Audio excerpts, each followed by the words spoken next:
जय जय राधा रमण हरि बोल। जय जय राधा रमण हरि बोल। जय जय राधा रमण हरि बोल। जय जय राधा रमण हरि बोल।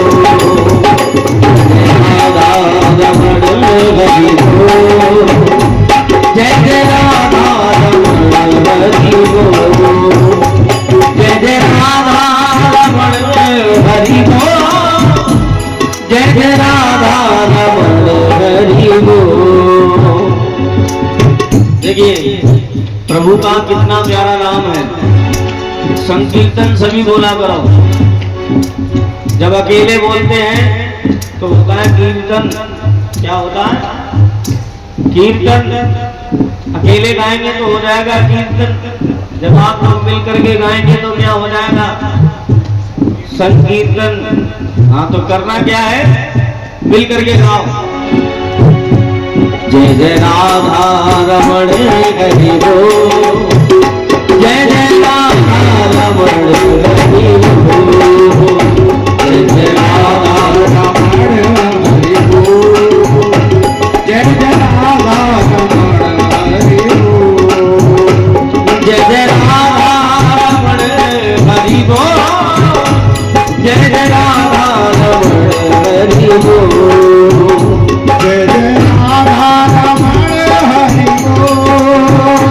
जय जय राधा रमण हरि बोल। जय जय राधा। जय जय राधा। जय जय राधा रमण हरि बोल। जय जय राधा रमण हरि बोल। जय जय राधा रमण हरि बोल। जय जय राधा रमण हरि बोल।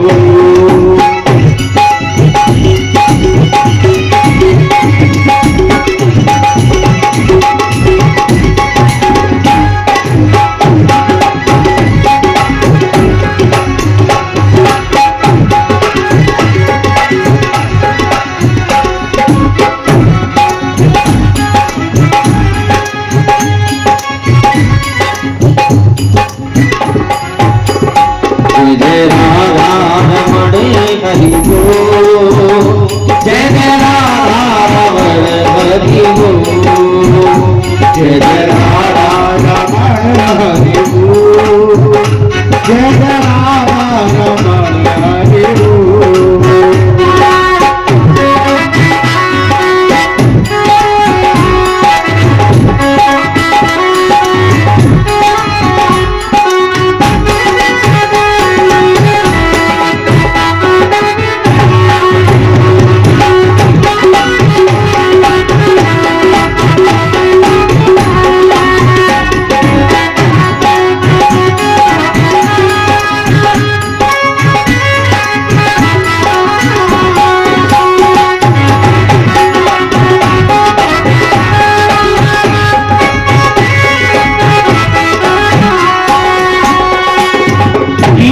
सुधा पे पग पग पे प्रयाग।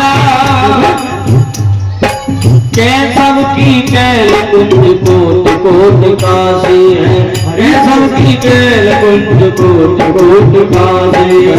कैसव की कैल कुंज कोट कोट काशी। जय जय राधा। जय जय राधा। जय जय राधा रमण हरि बोल। जय जय राधा रमण हरि बोल। जय राधा रमण हरि बोल। जय जय राधा रमण हरि बोल। हरि बोल।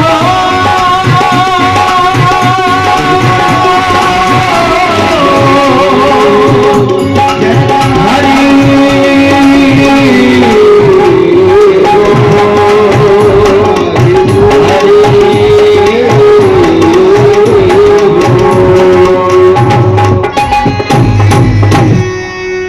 बोलिए वृंदावन बिहारी लाल।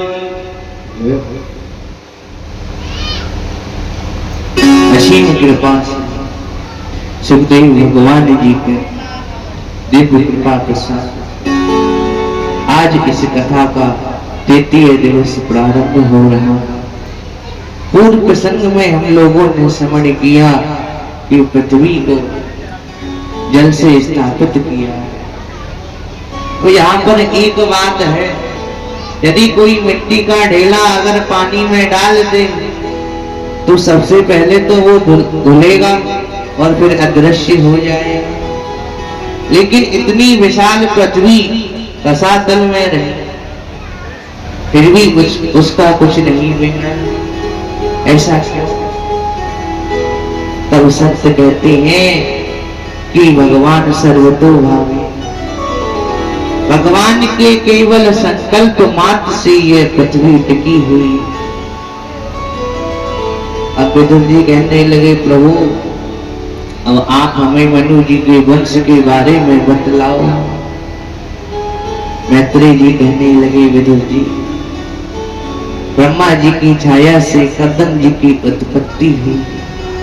तस्मै द्वैता ब्रह्मन् देवहूति विश्रुता पत्नी प्रजापते रोका कदमाश्रितया नघ। मैत्रेय जी कहने लगे, ब्रह्मा जी की छाया से कदम जी की उत्पत्ति है। कदम का अर्थ होता है इंद्रिय दशनम करो तो सह कर, जो इंद्रियों का दमन करे, अर्थात जो इंद्रियों को जीत ले वही कर्तव्य है। अब अवतरित हुए कहने लगे, पिताजी मैं आपका कौन सा कार्य करूं?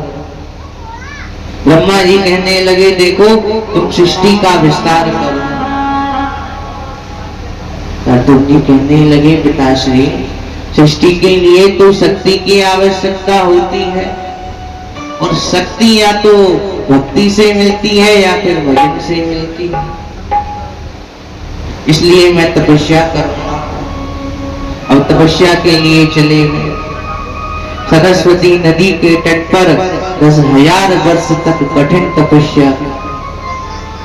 भगवान प्रसन्न हुए और प्रकट हुए, कहने लगे वर मांगो।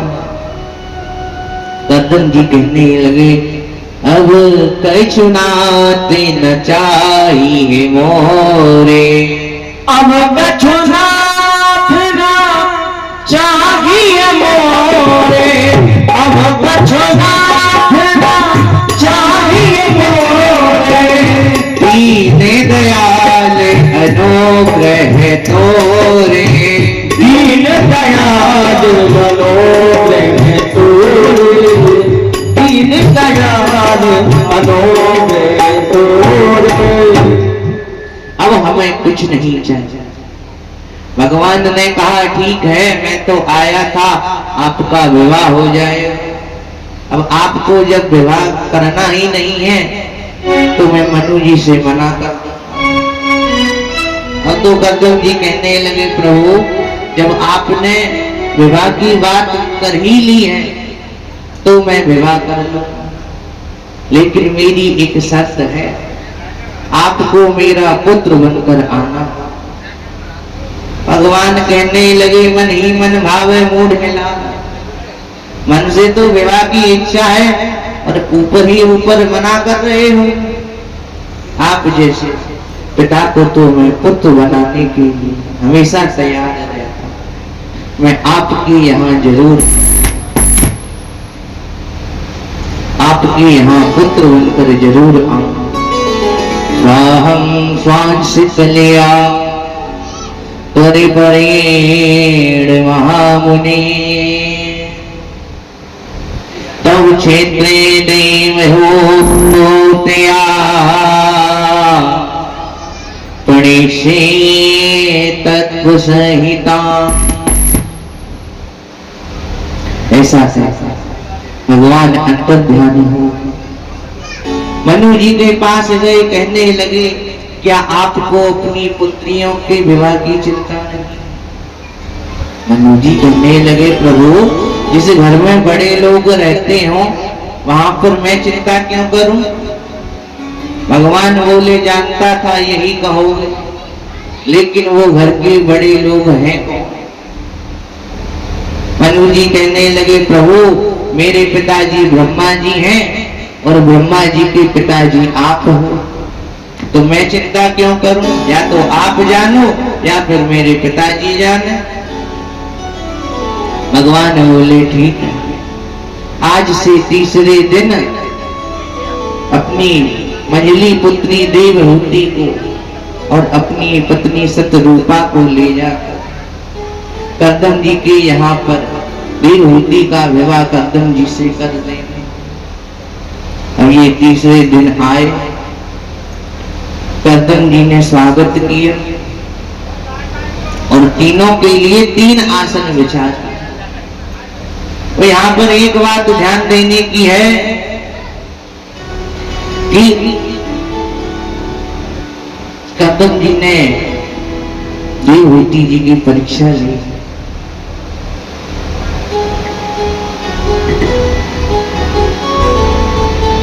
हम लोग भी आजकल लड़की देखने जाते हैं, अपनी मंझली पुत्री को लेकर इनके यहाँ आए, तो कर्दम जी ने यहाँ पर 3 आसन बिछाए। यहाँ पर कर्दम जी ने कन्या की परीक्षा ली।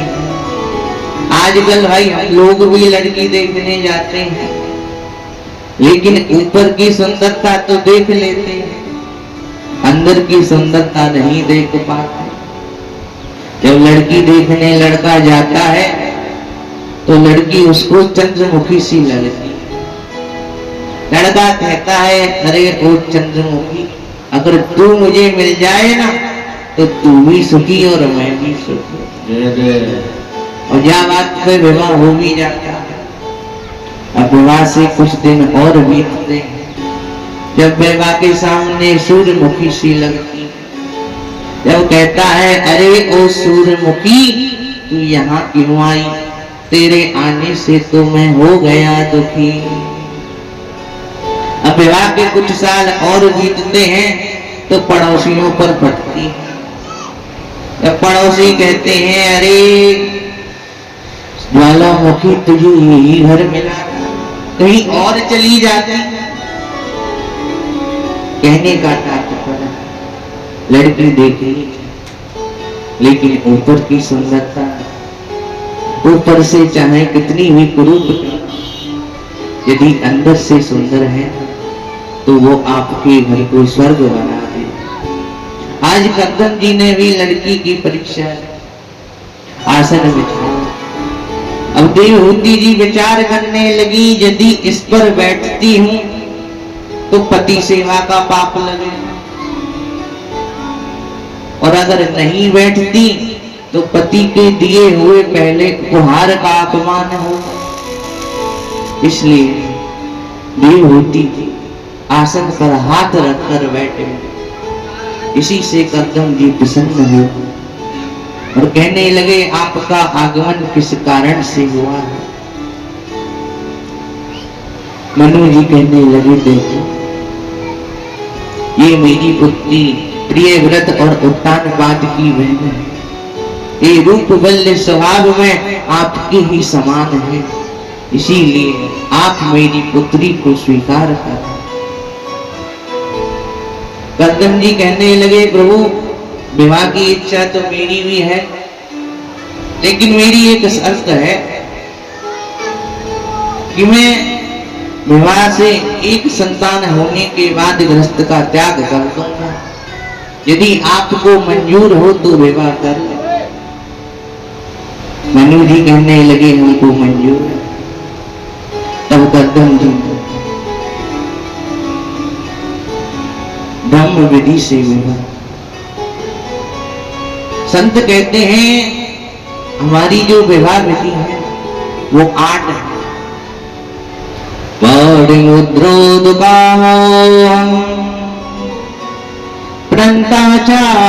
प्रणताचात्मात्मया आवरियोनुरूपो समाधो विवाहिको विधि। हमारे शास्त्र कहते हैं विवाह की 8 विधि होती। पहला है ब्रह्म विधि। ब्रह्म विधि उसे कहते हैं जिसमें लड़की का पिता, देवता और सभी रिश्तेदारों के सामने कन्यादान करता है। एक विवाह में केवल देवताओं का सानिध्य होता है, ये दूसरा विवाह। तीसरा है आर्य विवाह, जिसमें केवल आर्य विधि मनाई जाती है। चौथा है प्रजापत्य विवाह, जिसमें केवल प्रजापतियों का आह्वान किया जाता है। चौथा है प्रजापत्य विवाह। पांचवा है असुर विवाह। असुर विवाह में बिना मुहूर्त के विवाह हो जाता है, क्योंकि इनको पसंद तो कोई करती नहीं है, जिसको चाहा उसको उठा लाते हैं। छठवां है गंधर्व विवाह। इसमें लड़का लड़की एक दूसरे से प्रेम करते हैं और फिर सता शादी कर लेते हैं, जिसको आजकल लवेरिया भी कहते हैं, यानी लव मैरिज। फिर दुखी होते हैं इसको करने के बाद। सातवां है राक्षस विवाह। इसमें महाराज एक तरफा प्यार होता है। आठवां है पिशाच विवाह। ये अंग्रेजी विवाह है, जिसमें लड़का लड़की के साथ विवाह कर लेता है और कुछ समय तक तो साथ में रहता है, फिर लड़का लड़की को छोड़ देता है और दूसरी अपना लेता है। फिर लड़की भी यही करती है। ये है अंग्रेजी विवाह। ये 8 विवाह बतलाए गए हैं। इनमें से ऊपर के 4 श्रेष्ठ हैं। उन चारों में भी ब्रह्म विधि सर्वश्रेष्ठ है। कर्दम जी कहने लगे, देखो मैंने विवाह तो कर लिया, अब आपको मेरी शर्त याद है कि नहीं? बोले हाँ याद है। तो ठीक है, इस पर अमल कर। और देवहूति का विवाह कराकर शत्रुपा जी के साथ मनु जी तो अपनी राजधानी बरिष्मतीपुरी आए। ये वही स्थान है जहां पर बड़ा भगवान ने पृथ्वी को लाने के बाद अपना शरीर झाड़ा था, जिससे उनके कुछ रोम वहां पर रह गए, वही कुशा बन गए।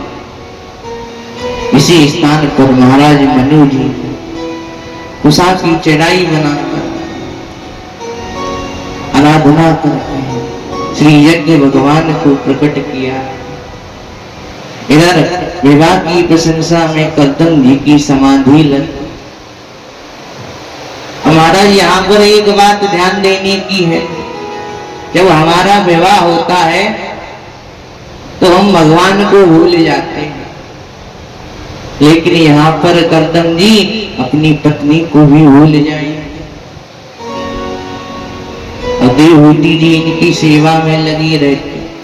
बहुत समय के बाद जब समाधि खुली तो एक स्त्री को अपने पास में बैठा देख कहने लगे, देवी कौन हो? महाराज आजकल की होती तो सिर पे चढ़ जाए। कहती हैं अब क्यों ध्यान होगा, कोई दूसरी गल्ली होगी।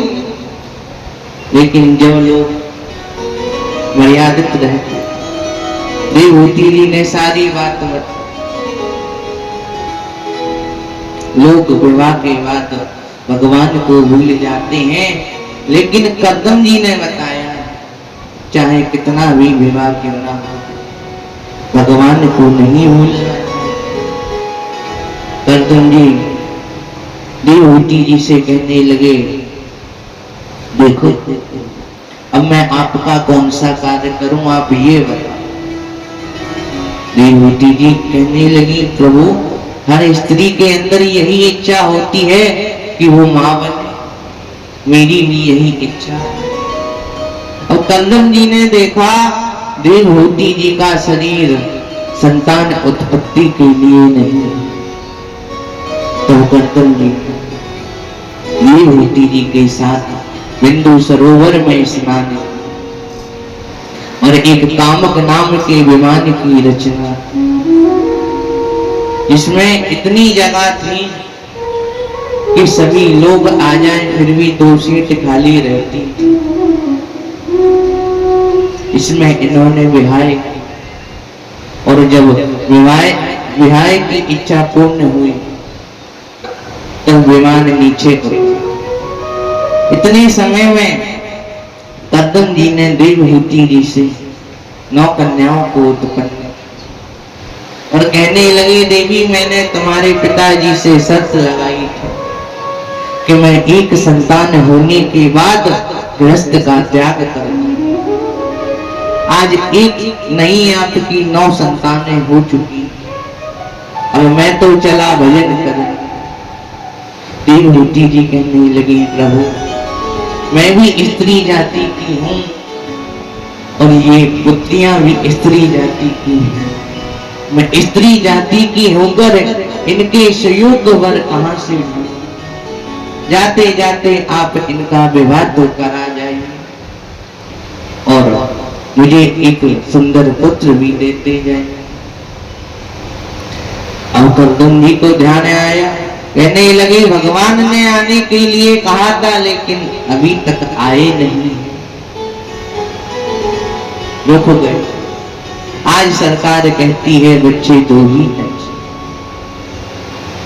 यदि ये परंपरा तब लगी होती तो कपिल देव कैसे आते, जिनका तो 10वां जन्म था। परशुराम जी कैसे आते, जिनका 5वां था। अतः ये जो क्रिया है ना, ये गलत है। उसी समय ब्रह्मा जी के साथ 9 ऋषि। अब कर्दम जी ने विचार किया, इनसे संयोग वर और कौन होगा, तो अपनी 9 कन्याओं का विवाह उन्हीं 9 ऋषियों के साथ कर दिया। कला का विवाह मच्छी जी से हुआ, अनसुईया जी का विवाह अत्रि जी से हुआ, सीता जी का विवाह अंगिरा जी से हुआ, अविर्भू जी का विवाह पुलस्त जी से हुआ, गतिपुल जी का विवाह क्रिया क्रतु जी से हुआ, हयाति जी का विवाह रघु जी से हुआ, अरुंधति जी का विवाह वशिष्ठ जी से हुआ, शांति जी का विवाह अथर्व जी से हुआ। इस प्रकार 9 कन्याओं का विवाह और समय आने पर माता देवहूति ने गर्भ धारण किया और एक सुंदर पुत्र को जन्म। सुंदर होने के नाते उनका नाम कपिल हुआ। बोलिए श्री कपिल भगवान की।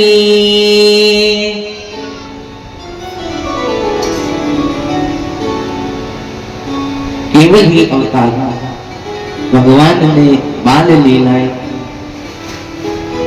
राम अवतार और केवल कृष्ण अवतार में बाल लीलाएं। महाराज विवाह तो एक ही अवतार में किया है, मेरे श्याम अवतार। कपिल भगवान कर्दम जी से कहने लगे, मया प्रोक्तम हि लोकस्य प्रमाणम सत्यलोक के अथा जनी मया तुभ्यं यद्वोचामृतं मुने। पिताजी आपको जहां जाना हो जा सकते। रही माता जी की बात तो अब इनको मैं संभालूं। उसी समय पर कर्दम जी वहां से जाने, लेकिन एक बात ध्यान देने की है, यहाँ पर भगवान खुद इनके यहाँ पुत्र बनकर आए और जब भगवान मिल गए तो बाहर जाने की आवश्यकता क्या है। संत कहते हैं कर्दम जी का मानना है भजन छूट, भगवान छूट जाए कोई बात नहीं, लेकिन भजन नहीं छूटना चाहिए। इन्होंने भजन की महिमा बताई है, भजन सबको करना चाहिए।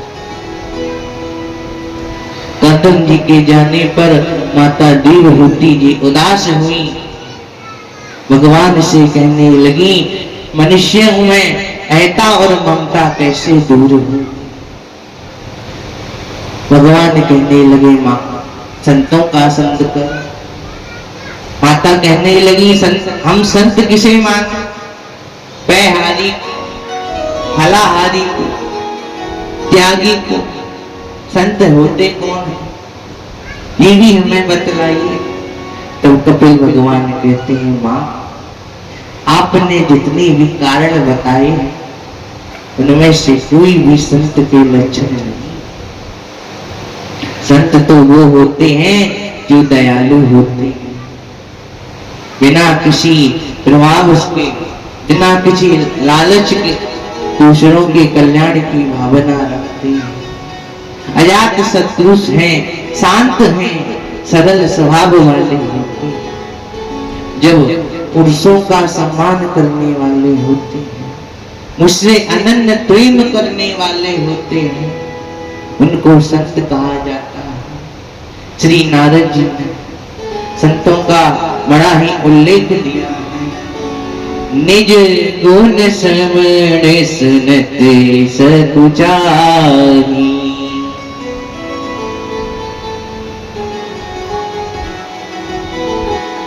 पर गुण सुनते अधिक हर्षाही।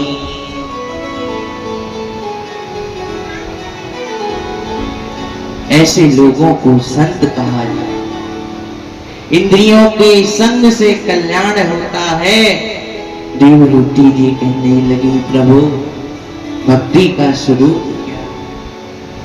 जब भगवान कहने लगे, मां मुझ में ही मन लगाना भक्ति, क्योंकि ये संसार मेरे ही वैसे चलता है, मेरे ही वैसे हवा चलती है, मेरे ही वैसे ये सूर्य सबको तपाता है, इसलिए मुझ में ही मन लगाना भक्ति है। देवहूति जी ने कहा, प्रगति और पुरुष का क्या लक्षण है।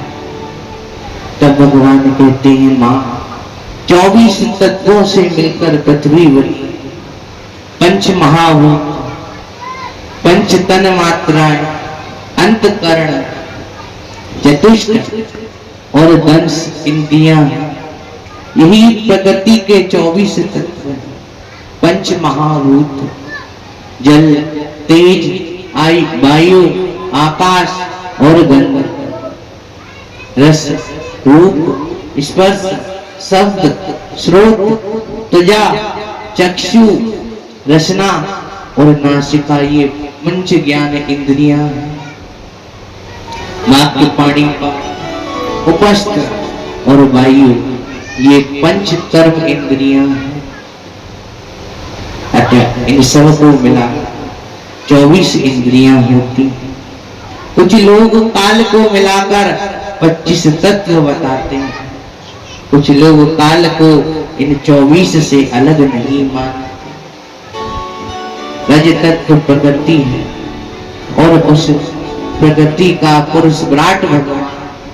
बोलिए श्री विराट भगवान की जय हो। विराट भगवान की भक्ति करके जीव केवल्य की प्राप्ति करता है। यद्यपि वहां तक पहुंचने के लिए योगा का सहारा लेना पड़ता है। भगवान कहने लगे, योग का सहारा ले। मां कहने लगी, हम योग क्या। भगवान कहने लगे, मां अष्टांग योग होता है, जैसे यम, नियम, आसन, प्राणायाम, प्रत्याहार, ध्यान, धारणा और समाधि, ये योग। आजकल योगा का क्लास चलता है, लेकिन किसी को ढंग से नाम लेना ही नहीं है। वह योगा नहीं, योग होता। योग अर्थात संयम, वाणी पर संयम रखो। महाराज वाणी पर संयम तो हो नहीं पाता, योग पर संयम कहाँ रखा। थोड़ा सा कोई कुछ कह दे तो गुस्सा हो जाते हैं, कहते हैं तूने मुझे ऐसा कहा, मैं तुझे नहीं छोड़ूं।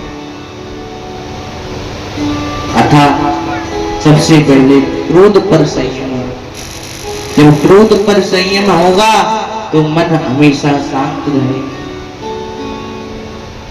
फिर प्राणायाम कर, फिर प्रत्याहार कर, यानी शुद्ध हो जाए।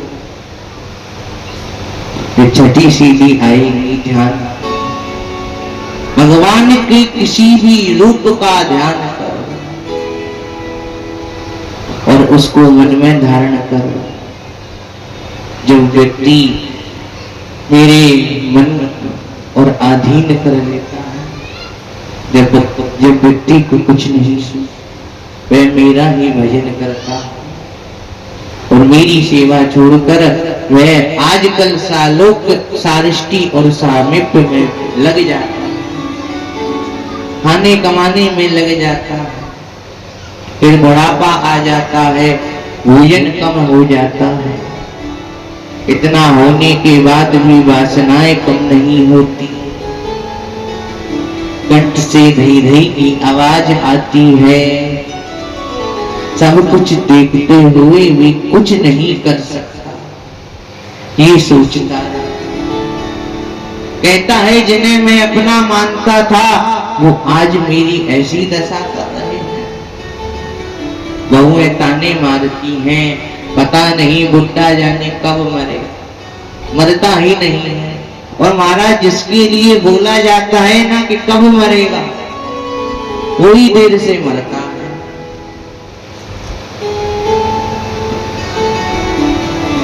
और जब यमपास पकता है, यमदूतों से कहता है अरे भाई थोड़ा तो प्रायश्चित कर लेंगे।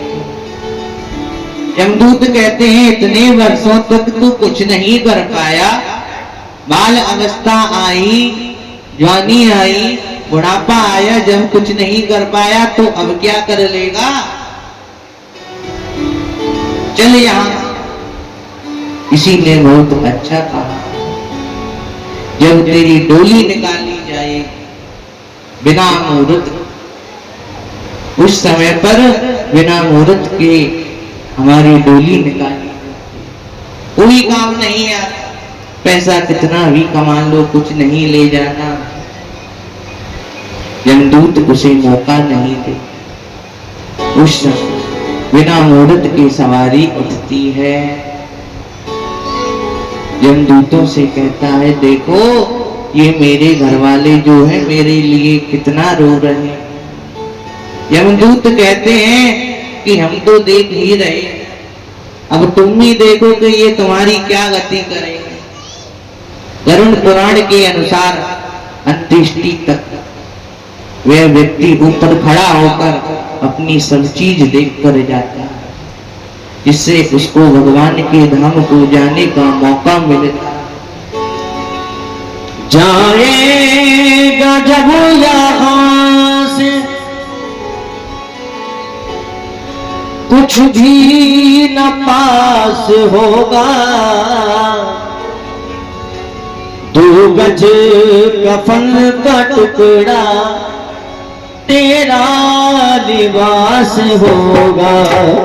2 गज कफन का टुकड़ा तेरा लिबास होगा। जाएगा जब यहाँ से, जाएगा जब यहाँ से कुछ भी न पास होगा।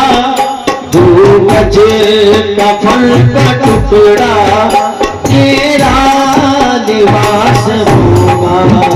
2 गज कफन का टुकड़ा तेरा लिबास होगा।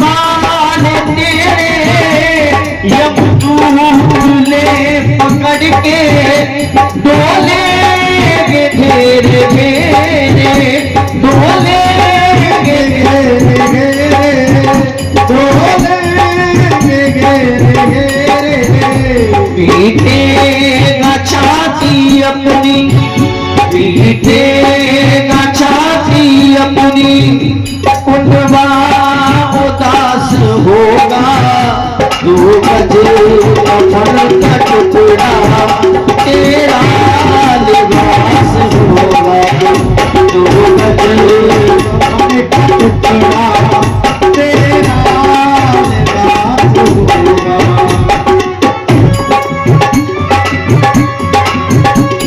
जाएगा जब यहाँ से कुछ भी न पास होगा दो गज कफन का टुकड़ा तेरा लिबास होगा दो गज कफन का टुकड़ा तेरा लिबास होगा चुन चुन के लकड़ियों में रख देंगे तेरे बदन को पाकल के झट उठा दे महफल तेरे कफन को महफल तेरे कफन को महफल तेरे कफन को दे देगा आग तुझ में दे देगा आग तुझ में बेटा जो खास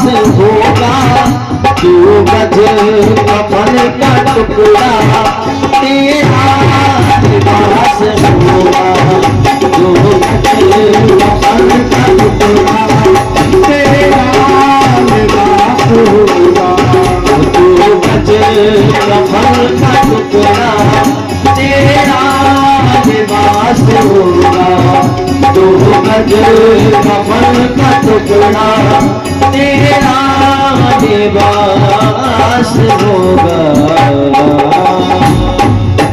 बोलिए वृंदावन बिहारी लाल की। वो तुम्हारे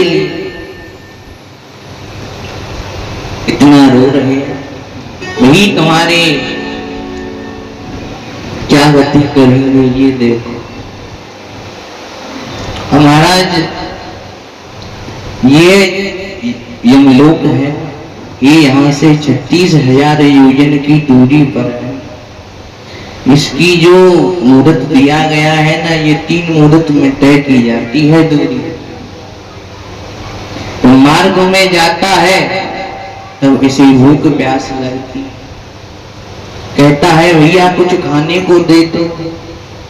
तब यमदूत उससे कहते हैं अब तक तूने कुछ अच्छा तो किया नहीं, जो तेरे लिए ये लोग भोजन रखेंगे। ये तो तेरे लिए थूक नकार भेज रहे हैं, आंसू भेज रहे हैं, उन्हीं को पियो खाओ और बैठे रहो। इसीलिए अंत्येष्टि तक रोना नहीं चाहिए, क्योंकि यहाँ पर हम जो कार्य करते हैं वो कार्य उसको वहां पर दिया जाता है। जब मृत्यु के समय जब पाठी पर उसको लेटाया जाता है और ले जाया जाता है तो पैसे और कुछ खाने को फेंका जाता है। जब भगवान कहते हैं अब तक तू कमाने में रहा, लेकिन अब तू जितना ले जा सकता है उतना उधर ले जा। इसीलिए सिक्के फेंके जाते हैं, क्योंकि अब तक तो कमाने में रह गया, कुछ कमाया तो है नहीं, कभी भगवान का नाम नहीं लिया। इसीलिए जब अंत्येष्टि होती है, जब ब्राह्मण को चप्पल, छत्र, चटाई जिस पर वो सो ये सब दान करनी चाहिए।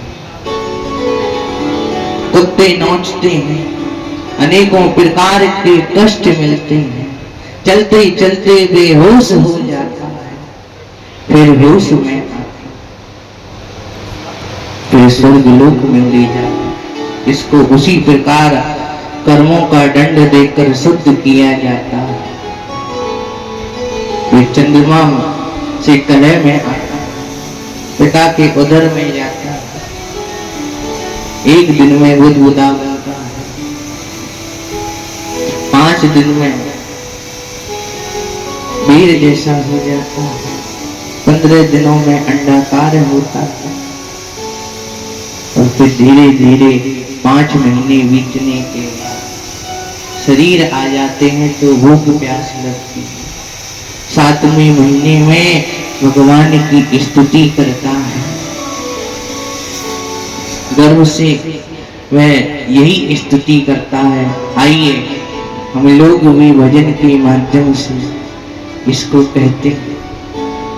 कहो ना भजनी बा कैसे बीतेगी, कभू कियो ना भजन बा कैसे बीतेगी, कभू कियो ना भजन बा कैसे बीतेगी, कैसे बीतेगी रे भैया कैसे बीतेगी, कैसे बीतेगी रे भैया कैसे बीतेगी, कभू कियो ना भजन बा कैसे बीतेगी, कभू कियो ना भजन बा कैसे बीतेगी।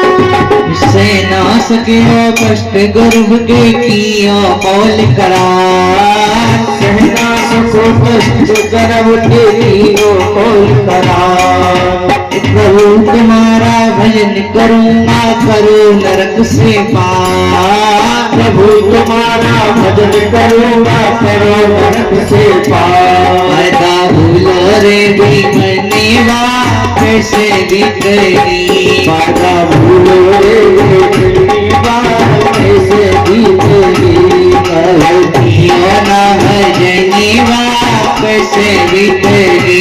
कहो कियो ना भजनेवा कैसे बीतेगी, कैसे बीतेगी रे भैया कैसे बीतेगी, कैसे बीतेगी रे भैया कैसे बीतेगी, कहो कियो ना भजन बा कैसे बीतेगी, कहो कियो ना भजन बा कैसे बीतेगी।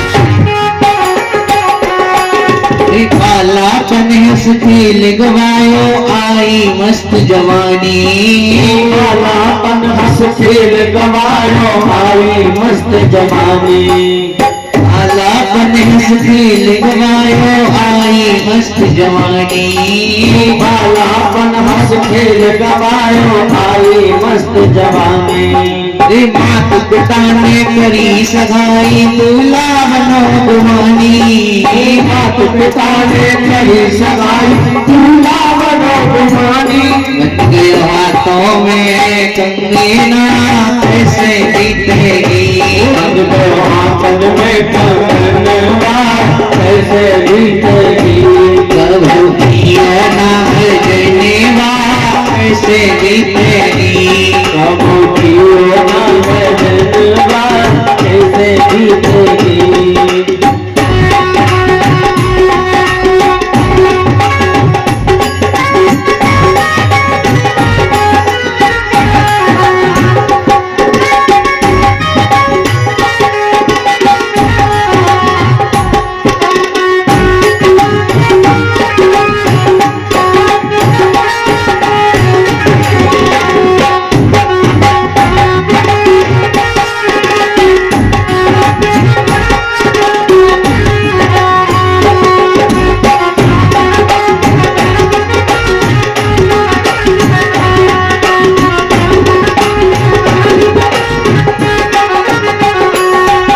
धूमधाम से ब्याह रचाया पहन केसरी जामा।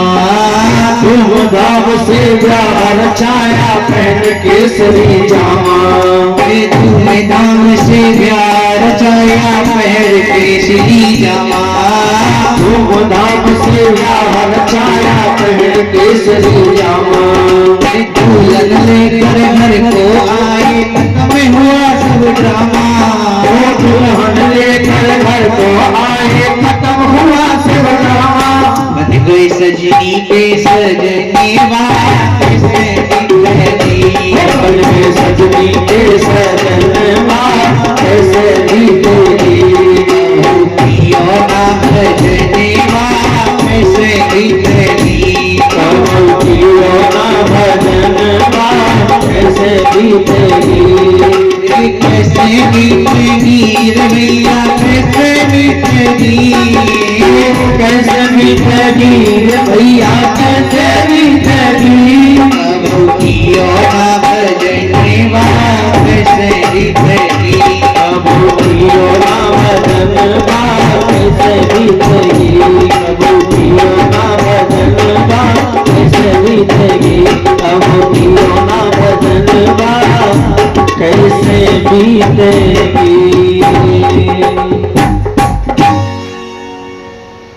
सातवें महीने में स्तुति करता और 9वें महीने तक बाहर आ पाता। किसी किसी को तो भगवान जल्दी पार कर देते हैं, लेकिन किसी किसी को देर में करते हैं। आते ही सब भूल जाता। जब थोड़ा बड़ा होता है तो खेलने में लग जाता है। फिर थोड़ा और बड़ा हुआ तो माँ खाना खिलाना सिखा देती। अब खाने में लग जाता है। फिर पढ़ाई में लग जाता है। फिर शादी में लग जाता है। इत्यादि क्रियाओं में फंस जाता है। भगवान को भूल जाता है। फिर से बुढ़ापा आता है। बहुएं ताने मारती है। पता ना है बुट्टो कब मरे, अभी तक ना मरा, यानी कितनो चून और खा जल्दी से। संत कहते हैं इस प्रकार चक्र चला रहता है, आना जाना लगा है। यदि जीव भक्ति करता है तो इस भव सागर से ही छूट जाता है। फिर आने का कोई अवसर ही नहीं है। भगवान के धाम को चला जाता। वासुदेवे भगवती भक्ति योग प्रयोजिता यनयति माशु वैराग्यम ज्ञानं यद ब्रह्म दर्शनम्। भक्ति ना करने से इन मनुष्यों से अच्छा तो वो चांडाल है जिसकी जिह्वा पर निरंतर भगवान का नाम तो आता है, भले ही कैसे ही आता है।